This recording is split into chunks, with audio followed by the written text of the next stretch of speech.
Anong kalapastanganan ang iyong ginawa sa akin, Gargan?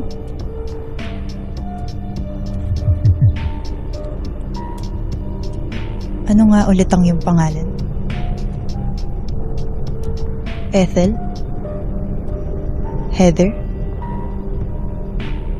Ako, si Batalumang Ethel. At hindi ako makapapayag na magtagumpay ang iyong kasamaan, Gargan! Tuluyan namang nilisan ng kasamaan ng iyong istre, Heather. Ngunit hayaan mo, ibalik ko ang kadilimang iyong nakasanayan. Teda!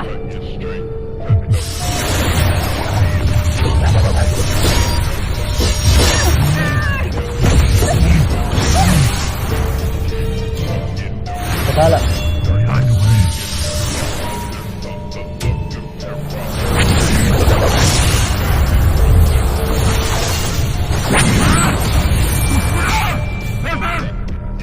Tumanig ka na lamang sa akin. Dating na akong kinalaban. Pumanig ka kay Emre ngunit anong napala mo?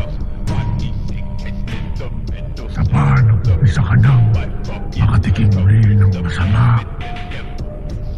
Pati mo pa hayaan. Sapagkat ginamit mo ako. Oo, naging mapagmalabis akong Bataluman.